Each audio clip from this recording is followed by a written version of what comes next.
اللہ اکبر۔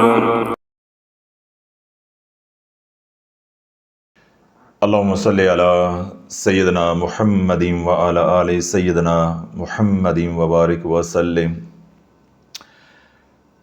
اللہ کے محبوب علیہ الصلوۃ والسلام نے جب مکہ پاک سے مدینہ ہجرت کی تو اہل مدینہ نے، انصار نے حضور علیہ الصلوۃ والسلام کا بڑا پرتپاک استقبال کیا،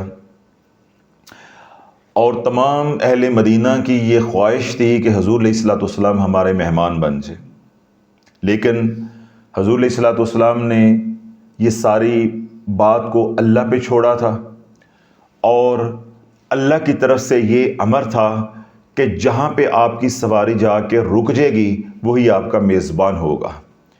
تو یوں حضور علیہ الصلوۃ والسلام مدینہ کی گلیوں سے گزرتے گئے، اور اہل مدینہ آپ کو حسرت بھری نگاہوں سے دیکھتے جب آپ کی سواری ان کے گھروں کے آگے سے گزر جاتی۔ انہیں یہ بات معلوم ہو جاتی کہ حضور علیہ الصلوۃ والسلام ہمارے مہمان نہیں بنیں گے۔ آخر وہ سواری جا کر جس دولت کدے پہ جا کے رکی وہ گھر تھا سیدنا ایوب انصاری رضی اللہ تعالی عنہ کا۔ سیدنا ایوب انصاری رضی اللہ عنہ کی جو رہائش تھی وہ 2 منزلہ تھی۔ تو سیدنا ایوب انصاری رضی اللہ عنہ حضور علیہ الصلوۃ والسلام کی رہائش کا جو انتظام کیا تھا وہ اوپر والے کمرے میں کیا تھا، یعنی اوپر والی منزل میں کیا تھا۔ 2 کمرے تھے حجرے کے اندر، ان کو یہ تھا کہ ایک نیچے ہم جو ہے وہ رہائش پذیر ہو جائیں گے اور اوپر حضور علیہ الصلوۃ والسلام تشریف فرما رہیں گے۔ لیکن اللہ کے محبوب علیہ الصلوۃ والسلام نے اوپر والا کمرہ جو ہے وہ پسند نہیں کیا، تو حضور علیہ الصلوۃ والسلام نے سیدنا ایوب انصاری اور ان کے اہل خانہ کو فرمایا کہ میری رہائش کا انتظام نیچے کر دیا جائے، کیونکہ لوگ مجھ سے ملنے کے لیے آئیں گے اور اوپر چڑھتے انہیں بھی تکلیف ہوگی اور آپ کو بھی تکلیف ہوتی رہے گی۔ تو یوں حضور علیہ الصلوۃ والسلام کی پھر رہائش کا انتظام جو ہے وہ نیچے والے حصے میں کر دیا گیا، اور بلائی حصے کے اندر سیدنا ایوب انصاری اور ان کے اہل خانہ منتقل ہو گئے۔ اب یہاں سے بات توجہ کے ساتھ سننی ہے کہ جب دل میں حضور علیہ الصلوۃ والسلام کی محبت آ جائے گی، عشق رسول علیہ الصلوۃ والسلام کی خیرات مل جائے گی، تو پھر جہاں محبت ہوتی ہے پھر وہاں قربانی ہوتی ہے، جہاں محبت ہوتی ہے وہاں پھر ادب ہوتا ہے۔ اب نیچے کون قیام پذیر ہے؟ حضور علیہ الصلوۃ والسلام، اور اوپر کون ہے؟ اہل خانہ سیدنا ایوب انصاری اور ان کے اہل خانہ۔ اب نیچے حضور علیہ الصلوۃ والسلام تشریف فرما ہے، تو اوپر والے پورشن میں، اوپر والے حصے میں رہتے ہیں سیدنا ایوب انصاری۔ جب وہ اوپر والے حصے میں چلتے پھرتے ہیں تو دیواروں کے ساتھ ہاتھ رکھ کے، دیواروں کے ساتھ ساتھ پاؤں رکھ کے چلتے ہیں کہ کہیں یہ نہ ہو کہ ہم کمرے کے درمیان میں چلیں، اس کی دھمک کی وجہ سے حضور علیہ الصلوۃ والسلام استراحت فرما رہے ہوں، آرام فرما رہے ہوں، ان کے آرام میں کہیں خلل نہ آ جائے۔ ایسا ادب، ایسا احترام اللہ والوں، جب تک یہ ادب، یہ احترام امت کے اندر نہیں آئے گا کہ حضور علیہ الصلوۃ والسلام کا نام آئے اور ہم اندر سے تڑپ جائیں، حضور علیہ الصلوۃ والسلام کا نام آئے اور ہمارے بولنے کے اندر، ہمارے طرز عمل کے اندر ادب چل کے، جب تک یہ ادب کی خیرات جو صحابہ کو ملا ادب، اس کی ہمیں نہیں ملے گی، اللہ والو کام بننے والا نہیں ہے، کامیابی ملنے والی نہیں ہے۔ حالانکہ شریعت تو یہ منع نہیں کرتی کہ اوپر والے حصے میں جہاں مرضی وہ چل پھر سکتے ہیں، لیکن محبت جو ہے وہ مجبور کر رہی ہے کہ نہیں، ہمارے مہمان جو ہے وہ استراحت فرما رہے ہوں گے، سو رہے ہوں گے، ان کی نیند کے اندر، ان کے آرام کے اندر خلل آئے گا، یا نیچے لوگ بیٹھے ہوئے ہیں تو ان کو یہ گراں گزرے گا اوپر کون چل پھر رہا ہے۔ تو آپ دیواروں کے ساتھ ساتھ لگ کے جو ہے دونوں میاں بیوی چلتے ہیں۔ پھر اللہ والے آگے دے، اب حضور علیہ الصلوۃ والسلام وہاں تشریف فرما، ایک قیام کیا ایک وقت آپ نے، سردیوں کے راتیں ہیں، سیدنا ایوب انصاری کی اہلیہ جو ہے وہ پانی گھڑے سے نکالنے لگی، گھڑا جو ہے وہ گر گیا، گھڑا کیا ہوا؟ گر گیا۔ اب گھڑا جب ٹوٹا تو سارا پانی بکھر گیا۔ اب وہ ہمارے والا دور تو تھا نہیں، چھتیں پکی تو تھی نہیں، کھجور کی شاخوں والی، ٹہنیوں والی چھتیں تھی، ٹھیک ہے. تو ان کو یہ خدشہ ہوا، یعنی جو میزبان تھے، کہ اگر پانی جو ہے چھت کے اندر رس گیا یہ ٹپکے گا اور حضور علیہ الصلوۃ والسلام کو تکلیف پہنچے گی. اب گھر کے اندر کوئی ایسی چیز نہیں ہے کہ جس سے فوراً وہ پانی جو ہے وہ سمیٹ لیا جائے. تو سیدنا ایوب انصاری رضی اللہ عنہ جب اپنے حجرے کے اندر نگاہ دوڑائی تو کوئی ایسی چیز نہیں ملی جس سے وہ پانی سمیٹا جا سکے. آپ نے فوراً اپنا لحاف جو ہے، رضائی جو ہے وہ پکڑی اور پانی کے اوپر رکھ دی. سارا پانی جو ہے وہ اس کے اندر جذب کر لیا. اب رضائی گیلی ہو گئی ہے تو دونوں میاں بیوی نے ساری رات کھڑے رہ کے گزار دی سردی کے اندر، لیکن حضور علیہ الصلوۃ والسلام کو تکلیف نہیں پہنچنے دی. اللہ بولو ایسی پاکیزہ زندگی جو ہے وہ صحابہ نے گزار کے دکھائی ہے حضور علیہ الصلوۃ والسلام کی غلامی والی. اور آج امت جو ہے وہ حضور علیہ الصلوۃ والسلام کی ایک سنت کو پورا کر کے راضی نہیں ہے، حضور علیہ الصلوۃ والسلام کی زندگی کو سن کے راضی نہیں ہے، حضور علیہ الصلوۃ والسلام کی سیرت کو سن کے راضی نہیں ہے. آج امت حضور علیہ الصلوۃ والسلام پہ درود و سلام پڑھ کے راضی نہیں ہے. آج تھوڑا سا بیان لمبا ہو جائے، حضرت صاحب اتنا لمبا بیان ہوتا ہے ہمارے پاس وقت نہیں ہوتا. گانے کے لیے، فلموں کے لیے 3 گھنٹے ہے. آج تک کسی نے احتجاج نہیں کیا کہ فلم جو ہے وہ 3 گھنٹے کی ہوتی ہے اس کو چھوٹا کر دیا جائے، اسٹیج ڈرامہ جو ہے وہ 3 گھنٹے کا ہوتا ہے اسے چھوٹا کر دیا جائے، یا جو ٹیلی ڈرامہ ہوتا ہے ٹیلی ویژن پہ وہ جی 1 گھنٹے کا ہوتا ہے اسے چھوٹا کر کے آدھا گھنٹہ کر دیا جائے. بلکہ مطالبہ ہوتا ہے اور بڑا کیا جائے. لیکن اللہ رسول کی بات ہوتی ہے تو کیا کہتے ہیں، بس مختصر سی ہونی چاہیے، 2-3 منٹ کی بات ہو تو تاکہ اس کے اندر ہمیں عشق رسول بھی نصیب ہو جائے، محبت رسول بھی نصیب ہو جائے، اتباع رسول علیہ الصلوۃ والسلام بھی نصیب ہو جائے. تو اللہ والو اس کا تعلق تو قربانی کے ساتھ ہے. جتنی قربانی کرو گے اتنا ہی عشق رسول نصیب ہوگا. تو کئی بیانات کے اندر اللہ والو میں نے یہ نقطہ سمجھایا ہے کہ عشق رسول کی بنیاد ہے ذکر رسول علیہ الصلوۃ والسلام. عشق رسول کی بنیاد کیا ہے؟ ذکر رسول علیہ الصلوۃ والسلام. جب تک آپ کہ زبانوں کے اوپر ذکر رسول نہیں ہے، عشق رسول پیدا نہیں ہو سکتا. اور عشق رسول بنیاد ہے غلامی رسول کی. جو عاشق رسول نہیں ہے وہ غلام رسول نہیں ہے. اور غلامی رسول بنیاد ہے اللہ کے در کی، ولایت کی، یعنی فقیری کی. جو فقیر نہیں ہے وہ غلام رسول نہیں ہے، جو غلام رسول نہیں ہے وہ عاشق رسول نہیں ہے. جو عاشق رسول نہیں ہے اس کا مطلب وہ اللہ کے رسول علیہ الصلوۃ والسلام کا ذکر کرنے والا نہیں ہے. تو پھر یوں جو ذکر رسول کرتا ہے وہی عاشق رسول ہے، جو عاشق رسول ہے وہی غلام رسول ہے، جو غلام رسول ہے وہی اللہ کے در کا فقیر ہے. یہ ساری منزلیں آپس میں یوں جڑی ہوئی ہیں، یہ ساری کڑیاں جدا نہیں ہیں، ایک دوسرے کے ساتھ جڑی ہوئی ہیں، ایک دوسرے کے بغیر نامکمل ہیں. ان میں سے ذکر رسول نکال دو تو باقی سارے کی سارے خود ہی ختم ہو جائیں گے. کیوں؟ جو ذکر رسول نہیں کرتا وہ عاشق نہیں ہے، جو عاشق نہیں ہے وہ غلام نہیں ہے، جو حضور کا غلام نہیں ہے وہ اللہ کی بارگاہ میں قبول نہیں. تو سارے کا سارا نظام خود بخود جو ہے زمین بوس ہو جائے گا. تو اللہ بولو اگر آپ یہ چاہتے ہو کہ ہمارے اندر بھی عشق رسول پیدا ہو، ہماری اولاد کے اندر بھی حضور علیہ الصلوۃ والسلام کا پیار پیدا ہو، تو خود بھی جو ہے وہ حضور علیہ الصلوۃ والسلام پہ درود و سلام کثرت کے ساتھ پڑھو، اور اپنی اولاد کے سامنے پڑھو، اپنے بچوں کو ساتھ بٹھا کے پڑھو، تاکہ ان کے دل میں بھی حضور علیہ الصلوۃ والسلام کا ذکر کرنا، ذکر سننا، ذکر سنانے کا شوق جو ہے وہ پیدا ہو. تو یہی جو ذکر ہے بعد میں ان کو عاشق رسول ہے، جب جوان ہوں گے انشاءاللہ تو ان کو عاشق رسول بنا دے گا. ایک اللہ کے ولی گزرے ہیں حضرت محاسبی رحمت اللہ علیہ. آپ فرماتے ہیں کہ وہ کیسا محبوب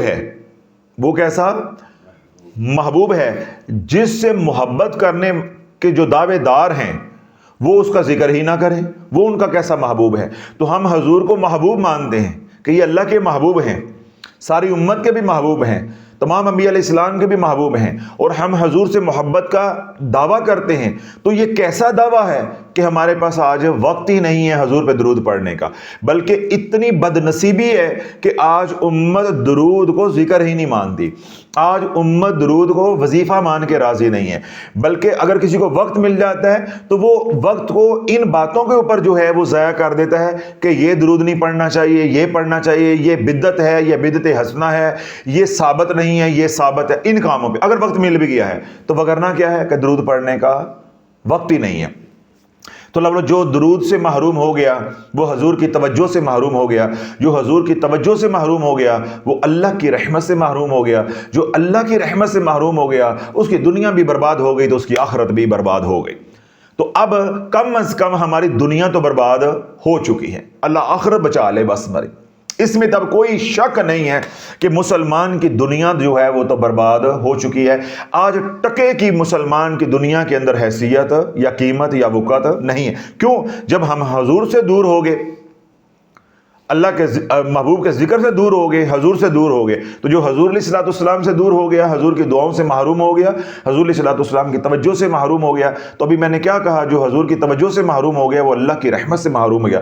جو اللہ کی رحمت سے محروم ہو جاتا ہے اس کی پھر کائنات میں کوئی حیثیت، کوئی وقت، کوئی قیمت نہیں رہ جاتی۔ اگر آپ کہتے ہو کہ میں اپنے خاندان میں قیمتی ہو جاؤں، معاشرے میں قیمتی ہو جاؤں، لوگ میری بات مان کے چلیں، مجھے پوچھ کے چلیں، مجھے بڑا بنا کے چلیں، تو پھر کیا ہے کہ اللہ کے محبوب کو اپنی زندگی کا امام مان لو۔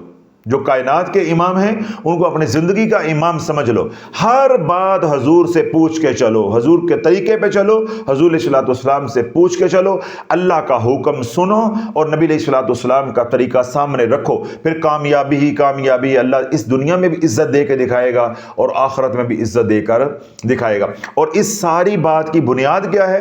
دن رات اٹھتے بیٹھتے صلی اللہ علیہ وسلم، صلی اللہ علیہ وسلم، صلی اللہ علیہ وسلم۔ پچھلے کتنے بیانات کے اندر میں یہ بات عرض کر چکا ہوں، گوش گزار کر چکا ہوں۔ کلب شعبان اللہ کے محبوب علیہ الصلوۃ والسلام نے ارشاد فرمایا کہ میرا مہینہ ہے، تو اس مہینے کی خاص نسبت اللہ کے نبی علیہ الصلوۃ والسلام کے ساتھ ہے۔ تو دن رات کملی والے پہ درود پڑھو، دن رات کملی والے کے اوپر درود پڑھو۔ اور درود میں نے کیا بتایا؟ انتہائی سادہ، بچے بھی پڑھیں، بڑے بھی پڑھیں، بزرگ بھی پڑھیں، عام عوام بھی پڑھیں، اور وہ کیا ہے؟ صلی اللہ علیہ وسلم، صلی اللہ علیہ وسلم۔ اور اس کے ساتھ استغفر اللہ جوڑ لو تاکہ بہتی گنگا میں ہاتھ بھی دھوتے جاؤ، تمہارا ظاہر بھی پاک ہوتا جائے اور تمہارا باطن بھی پاک ہوتا جائے۔ پھر اس کو یوں پڑھو، صلی اللہ علیہ وسلم استغفر اللہ، صلی اللہ علیہ وسلم استغفر اللہ، صلی اللہ علیہ وسلم استغفر اللہ۔ اللہ والو، جس کی اولاد نافرمان ہے، بچے نافرمان ہیں، بچوں کو ایک تسبیح صلی اللہ علیہ وسلم پہ لگا دو، چند دنوں کے اندر اللہ بچوں کو فرما بردار بنا دے گا۔ گھر کے اندر رزق کی تنگی ہے، پریشانیاں ہیں، بیماریاں ہیں، جادو ہے، دن رات اٹھتے بیٹھتے، وضو بغیر وضو، پاکی نپاکی، خواتین کے ایام کا مسئلہ ہے، کوئی مسئلہ نہیں ہے، ہر حال کے اندر پکارو صلی اللہ علیہ وسلم، ہر حال کے اندر پڑھو صلی اللہ علیہ وسلم استغفر اللہ، صلی اللہ علیہ وسلم استغفر اللہ۔ سیدنا حذیفہ رضی اللہ عنہ فرماتے ہیں، ان کا قول ہے کہ جس نے درود پاک پڑھا، درود پاک اس کو، اس کی اولاد کو، پھر اس کی اولاد کی اولاد کو سنوار دے گا۔ یعنی درود میں پڑھوں گا، میں بھی سنوروں گا، آگے میری دو نسلیں بھی سنور جائیں گے۔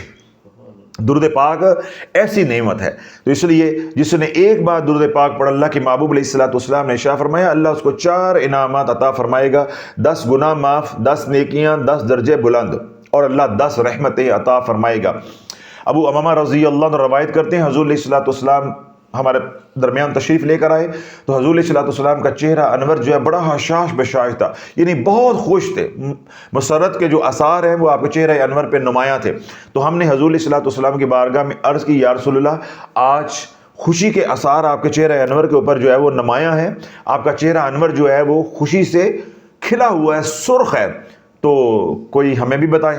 تو اللہ کے محبوب علیہ الصلوۃ والسلام نے فرمایا کہ میرے پاس ایک فرشتہ آیا جو کبھی پہلے نہیں آیا، میرے پاس ایک فرشتہ آیا جو پہلے کبھی نہیں آیا، اس نے آ کے مجھے یہ اطلاع دی کہ رب فرماتا ہے میرے محبوب، جو تیرے پہ درود پڑے گا، جو تیرے پہ درود پڑے گا، میں اس پہ درود بھیجوں گا، اس کے اوپر رحمت نازل کروں گا، اس کے اوپر رحمت نازل کروں گا۔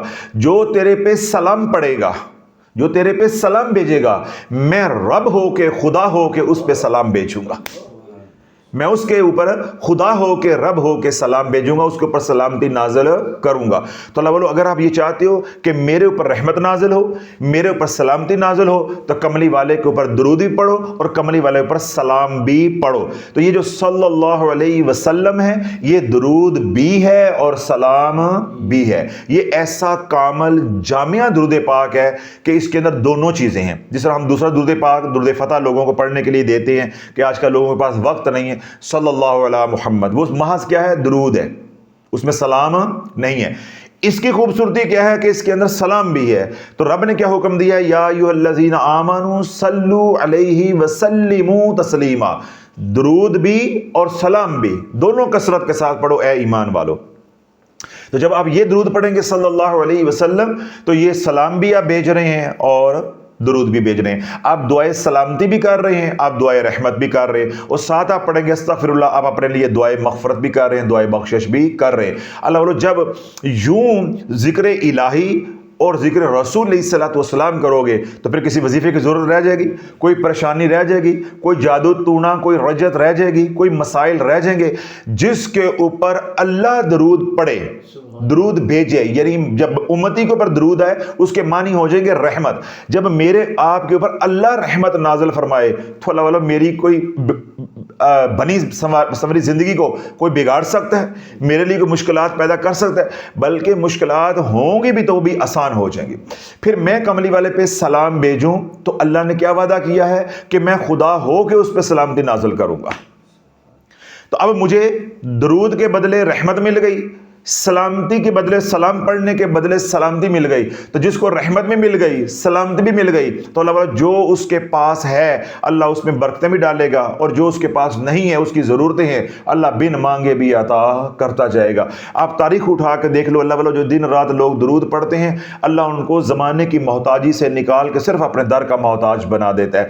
اور جو دن رات اوراد و وظائف کرتے ہیں، بے شک وہ اللہ ہی کا ذکر ہے، لیکن اس میں کملی والے کا اگر ذکر نہیں ہوتا تو اللہ ان کو در در کا محتاج بنا دیتا ہے۔ آج زمانے کے اوپر یہ حقیقت کھل چکی ہے کہ جنہوں نے محض اللہ کا ذکر کیا وہ رجت کے مریض تو بنے، حضور کے غلام نہ بنے، اور جنہوں نے حضور کا ذکر کیا یعنی صلی اللہ علیہ وسلم یا درود پاک پڑھا وہ حضور کے غلام بنے اور اللہ کے در کے فقیر بنے۔ تو یہ دونوں تصویر کے رخ میں نے آپ کے سامنے رکھ دیے، فیصلہ اب آپ نے کرنا ہے کہ کتنا پڑھنا ہے، کتنا پڑھنا ہے، دن میں کتنا پڑھنا ہے اور رات میں کتنا پڑھنا ہے۔ اگر تو اللہ کے نبی علیہ الصلوۃ والسلام سے پیار ہے یا پیار کرنا چاہتے ہو اور اندر آپ کے ایمان ہے تو کم از کم 1000 مرتبہ صبح دن کے وقت میں اور 1000 مرتبہ رات کو، چاہے توڑ توڑ کے پڑھو، ہر طرح اجازت ہے، یعنی 2000 مرتبہ کم و پیش روزانہ پڑھو۔ اتنا آسان ہے، آدھے گھنٹے کے اندر آپ 1000 پڑھ لو گے۔ آدھا گھنٹہ جو ہے وہ رات کو دو، چلتے پھرتے پڑھ لو، کوئی مسلح کی قید نہیں ہے، 2-4 تسبیحاں بیٹھ کے پڑھو تاکہ کملی والے کی توجہ آئے، اور یوں پڑھو کہ حضور سن رہے ہیں اور آپ سنا رہے ہو، حضور سن رہے ہیں اور آپ سنا رہے ہو، اس محبت کے ساتھ پڑھو۔ بقیہ کام کاج ہیں، چلتے پھرتے مائیں بہنیں کچن میں کام کر رہی ہیں، صفائیاں کر رہی ہیں، برتن دھو رہی ہیں، کپڑے دھو رہی ہیں، صلی اللہ علیہ وسلم استغفر اللہ، صلی اللہ علیہ وسلم استغفر اللہ۔ پہلے بھی میں نے بات واضح کر دی کہ کوئی قید نہیں ہے، کوئی شرط نہیں ہے، کوئی پاکی ناپاکی کا مسئلہ نہیں، کوئی پریشانی نہیں ہے۔ پریشانی صرف یہی ہے کہ اللہ توفیق دے دے پڑھنے کی، اللہ یہ بات جو ہے دل میں، یہ بیان جو ہے، یہ الفاظ جو ہے، ان کی تاثیر دل میں اتار دے۔ تو کم از کم 1000 بار صبح اور کم از کم 1000 بار رات کو، اس سے زیادہ اللہ پڑھنے کی توفیق دے دے تو نور اللہ نور ہے۔ وہ تمام حضرات جو ابھی تک اجتماعی عمل جو شافی سوشل میڈیا کا درود پاک اس میں شامل نہیں ہوئے تو وہ کملی چینل پہ جائیں، وہاں جو اجتماعی عمل کے بیانات ہیں وہ سنیں اور اجتماعی عمل میں شامل ہو جائیں، اور تلاش چینل کی کمیونٹی پہ آئیں، وہاں کومنٹس میں اپنا نام، شہر کا نام اور جتنا درود پاک پڑھے کی تعداد ہمیں بتا دیں، ہم اپنے ریکارڈ میں جمع کر لیں گے، یا جو ہمارے آفیشیل نمبر ہیں واٹس ایپ کے اس پہ واٹس ایپ کر دیں۔ اگر واٹس ایپ کر دیں گے تو کمنٹ نہیں کرنا، کمنٹ کر دیں گے تو پھر واٹس ایپ نہیں کرنا، یوں پھر وہ تعداد ہمارے پاس ڈبل آ جائے گی، اس سے آپ نے گریز کرنا ہے۔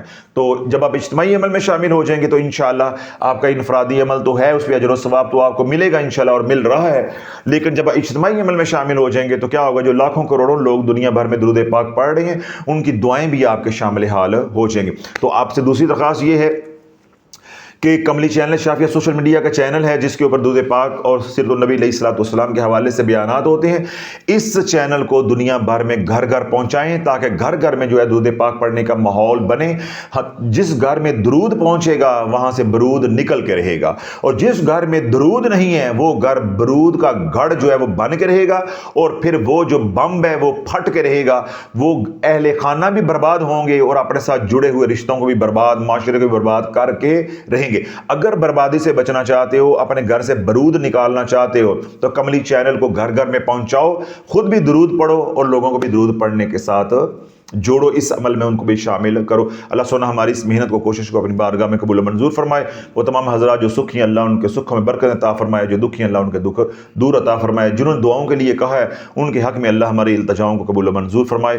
سبحان ربک رب العزت عما یصفون وسلام علی المرسلین والحمد للہ رب العالمین.